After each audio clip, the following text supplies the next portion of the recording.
misalnya kerbau, tahu kerbau ya?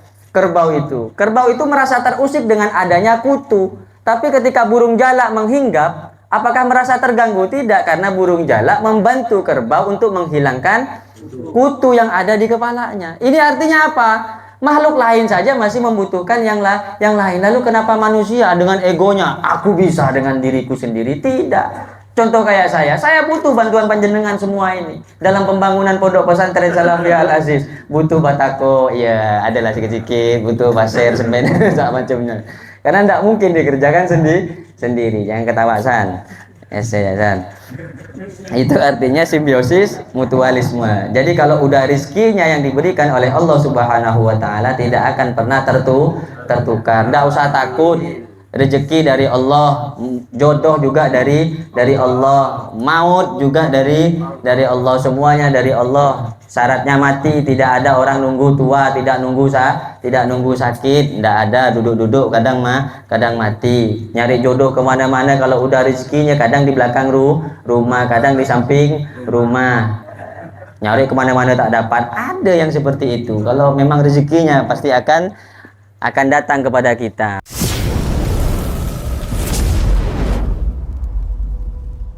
Warahmatullahi wabarakatuh.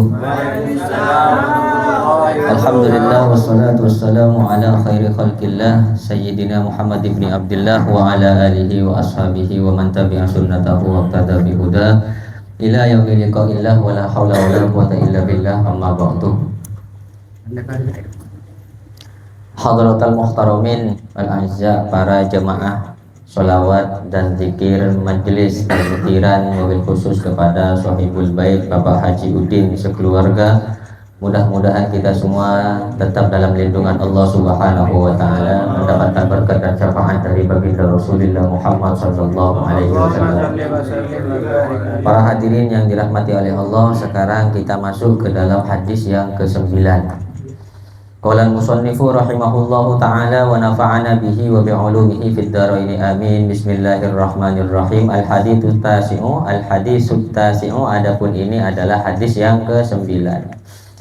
An Mu'adz bin Jabal radhiyallahu ta'ala anhu, diriwayatkan dari sahabat Mu'adz bin Jabal radhiyallahu ta'ala anhu annahu qala Rasulullah sallallahu alaihi wasallam, bersabda siapa Rasulullah sallallahu alaihi wasallam, Rasulullah bersabda, yaqulullahu ya bana adama istahyi minni inda maksiatik. Yaqulullahu, berfirman Allahu, siapa Allah, ini hadis qudsi ya kalau begini ya. Ya bana adama, wahai anak Adam, istahyi, malulah engkau minni kepadaku inda maksiatika, ketika kamu melakukan maksiat. Wa ana astahi minka yaumal ardil akbari. Wa ana, dan adapun aku, katanya Allah, astahi, ialah akan malu siapa aku, minka kepadamu, yaumal ardil akbari, di hari kiamat. Fala u'adzibuka ya bena Adam, maka tidak akan mengadab siapa aku kepadamu, ya bena Adam, wahai anak Adam. Ini katanya Allah, wahai anak Adam, hendaknya kamu itu malu ketika kamu melakukan maksiat kepadaku. Kalau kamu malu melakukan maksiat, maka nanti saya juga akan malu untuk menyiksamu di hari kiamat. Sebaliknya, kalau kita tidak pernah malu melakukan maksiat, sekecil apapun maksiat itu pasti dilihat oleh Allah Subhanahu wa ta'ala. Dimanapun kita lakukan, sekalipun tidak ada satu orang pun yang melihat, pasti Allah Subhanahu wa ta'ala tahu apa yang kita lakukan. Maka ketika kita malu mau melakukan maksiat, maka kelak di hari kiamat Allah Subhanahu wa ta'ala juga malu untuk menyiksa kita. Ya bena Adam, wahai anak Adam, tub ilayya ukrimuka karomatal anbiya. Wahai anak Adam, ini untuk yang terlanjur sudah maksiat bagaimana? Kalau sudah terlanjur berlumuran dosa, sudah terlanjur berjudi, sudah terlanjur makan narkoba, sudah terlanjur minum minuman keras, minum arak dan macamnya. Kalau sudah terlanjur gimana? Ya berhenti, taubat. Maka katanya Allah, ya bena Adam, wahai anak Adam, tub ilayya, bertaubatlah engkau ilayya kepadaku, ukrimuka, maka akan memuliakan siapa aku kepadamu, karomatal anbiya'i, sebagaimana kemuliaannya para nabi. diajak majelis sholawatan, ayo ikut. Kata siapa orang misalnya tukang nyambung ayam ikut sholawat tidak boleh? Bagus, ikut sholawat malah bagus. Setidaknya dalam satu hari, dalam satu waktu dia tidak nyambung ayam. Ada isinya dalam satu minggu, isi sholawat. Mungkin dengan barokahnya datang sholawatan bisa menghentikan keburukan-keburukan yang dilakukan. Ya bani Adam, wahai anak Adam, la tuhawil qalbaka anni, janganlah sekali-kali memindah siapa engkau qalbaka kepada hatimu anni dariku. Fa innaka, karena sesungguhnya engkau in hawalta qalbaka, jika memindah siapa engkau kepada hawalta, jika memindah siapa engkau qalbaka kepada hatimu anni dariku, akhidulaka fala unsiruka, maka akan menyiksa siapa aku kepadamu, fala unsiruka, maka tidak akan menolong siapa aku kepadamu. Jangan sekali-kali memalingkan hati dari Allah Subhanahu wa ta'ala. Ya bani Adam, wahai anak Adam, laula qaitani yaumal qiyamah, andaikan bertemu siapa engkau nih kepadaku di hari kiamat, andaikan engkau bertemu aku nanti di hari kiamat, wa ma'aka hasanatu misli ahlil ardi lam akbil, dan bersamamu, wa ma'aka, dan ialah bersamamu, hasanatu misli ahlil ardi, adapun kebaikan seumpama penduduk bumi, lam akbil minka, niscaya tidak akan menerima siapa aku minka darimu, hatta tusaddiqoni biwa'di wa wa'idi, sehingga engkau membenarkan nih kepadaku, biwa'di dengan janjiku, wa wa'idi dan juga dengan ancaman-ancamanku. Ketika kita bertemu Allah Subhanahu wa ta'ala, sekalipun kita banyak bawa amal, kalau ternyata amal yang kita kerjakan itu adalah amal yang memang kita tidak yakin apa yang kita kerjakan itu perbuatan baik, ikut sholawatan, ada undangan kebaikan datang, misalnya melakukan ibadah kepada Allah, sholat 5 waktu, mantap, tapi tidak percaya dan tidak yakin bahwa perbuatan tadi perintah dari Allah Subhanahu wa ta'ala, maka perbuatannya tidak diterima. Ya bani Adam, wahai anak Adam, ini anar rozak, ini sesungguhnya aku anar rozaku, ana adapun aku ar-rozzaku adalah zat yang memberikan rizki. Allah adalah zat yang memberikan rizki. Wa antal marzuku, dan adapun kalian, wa anta adapun engkau, al marzuku adalah orang yang diberi rizki. Wa ta'lamu anni ufika rizqaka, wa ta'lamu, dan tahu siapa engkau, ufika mencukupkan siapa aku kepadamu, rizqaka kepada rezekimu, fala tatruk ta'ati bisa babir rizki, fala tatruk, maka janganlah meninggalkan siapa engkau ta'ati kepada taat kepadaku, bisa babir rizki, dengan sebab rezeki.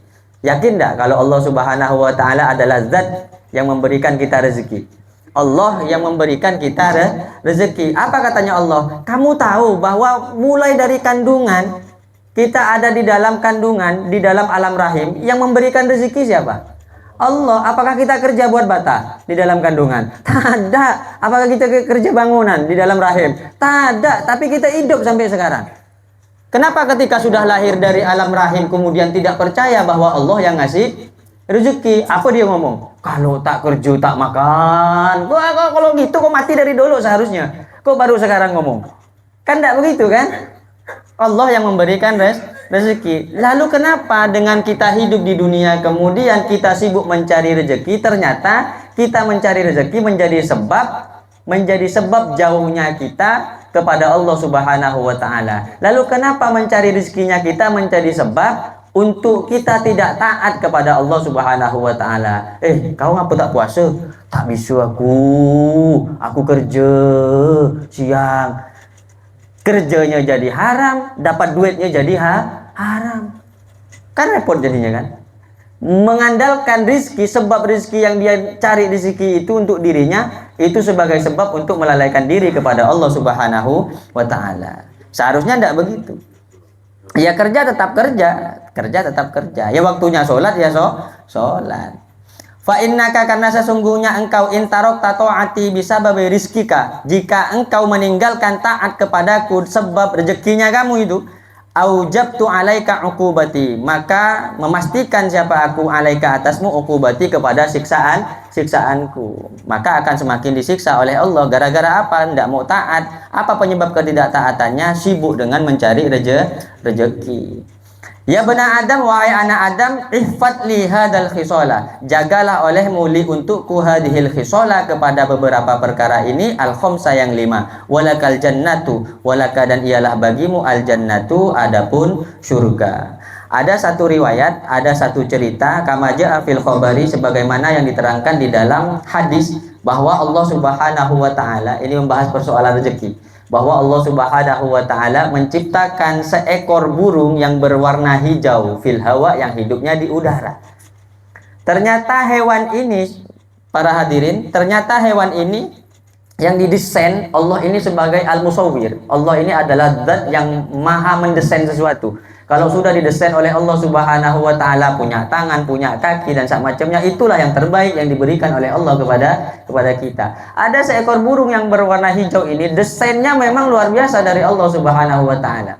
Dikasih paruh yang begitu cukup panjang. Kemudian dari bentuk tubuhnya itu, dari atas kepalanya dan di bawah perutnya itu seolah-olah ada tombak, seperti tombak yang kecil, yang kehidupannya hanya di udara. Nah, kalau mau makan bagaimana? Ternyata katanya kalau mau makan ini nunggu ikan besar. Nunggu ikan besar, yang kemudian ikan besar tadi katakanlah ikan paus. Ikan paus ini makan ikan juga, tapi ikan yang kecil-kecil. Maka ketika ikan paus makan ikan begitu banyaknya yang kecil-kecil, ada beberapa ikan-ikan itu yang nyangkut di dalam giginya. Sehingga yang nyangkut tadi membuat ikan paus ini merasa terganggu, merasa tidak nyaman, hingga akhirnya ikan paus tetap keluar dari air dan menganga di atas air tadi, sehingga datanglah burung-burung itu banyak yang berwarna hijau tadi untuk mengambil sisa-sisa ikan. Ini kan luar biasa. Ini artinya apa? Simbiosis, mutualisme. Apakah dibiarkan atau dimakan burung tadi sama ikan paus? Dibiarkan. Wong itu rezekinya burung. Ikan paus juga mendapat rezeki apa? Sudahlah dia makan ikan banyak, dia mendapat rezeki bantuan dari burung. Lalu kenapa kita tidak mau berbagi? Padahal burung dengan ikan saja mengerti ada rezeki orang lain di dalam rezekinya kita. Ada haknya orang lain di dalam haknya kita. Kalau syariat mengajarkan sodako. Syariat mengajarkan apa? Zakat. Dengan adanya sodako, penyakit giginya ikan tadi itu, giginya ikan paus itu, penyakitnya itu dihilangkan oleh Allah Subhanahu wa taala. Kita yang misalnya punya penyakit, ya jangan anganga ya dan orang teretan, ya karena cukup deh kok. Ya kakak ya pentong dia orang itu. Apa nganga depan orang nih sisa ikan nih gitu dia kan. Ini sodako. Enggak begitu. Ya sedekahnya gimana? Dalam rezekinya kita yang diberi oleh Allah kita bagi, kasih ke anak yatim, kasih ke orang tidak mampu. Ada anak-anak kecil kasih 2.000 jak suka. Kasih ke Hasan jak ketawa dia kan. Apalagi kasih yang mengasuh Hasan, jangan 2.000 lah. Yang mengasuh Hasan jangan 2.000. Iya, akhirnya game berat 2.000 lucu kan. Lucu ini. Jadi banyak kisah-kisah yang seperti itu para hadirin. Misalnya apa? Misalnya kerbau. Tahu kerbau ya? Kerbau itu merasa terusik dengan adanya kutu. Tapi ketika burung jalak menghinggap, apakah merasa terganggu? Tidak, karena burung jalak membantu kerbau untuk menghilangkan kutu yang ada di kepalanya. Ini artinya apa? Makhluk lain saja masih membutuhkan yang lain. Lalu kenapa manusia dengan egonya, aku bisa dengan diriku sendiri? Tidak. Contoh kayak saya butuh bantuan panjenengan semua ini dalam pembangunan pondok pesantren Salafiyah Al Aziz. Butuh batako, ya adalah sedikit, butuh pasir, semen, macamnya. Karena tidak mungkin dikerjakan sendiri. Jangan ketawa San. Itu artinya simbiosis, mutualisme. Jadi kalau udah rizkinya yang diberikan oleh Allah Subhanahu wa taala tidak akan pernah tertukar. Tidak usah takut. Rezeki dari Allah, jodoh juga dari Allah, maut juga dari Allah, semuanya dari Allah. Syaratnya mati, tidak ada orang nunggu tua, tidak nunggu sakit, tidak ada duduk-duduk kadang mati. Nyari jodoh kemana-mana kalau udah rezekinya, kadang di belakang rumah, kadang di samping rumah. Nyari kemana-mana tak dapat. Ada yang seperti itu. Kalau memang rezekinya pasti akan datang kepada kita. Mungkin cuma ini yang bisa disampaikan. Mic-nya pun mati. Ya. Mudah-mudahan ada barokah dan manfaatnya. Hadana wa iyyakum ila siratikal mustaqim. Assalamualaikum warahmatullahi wabarakatuh. Waalaikumsalam.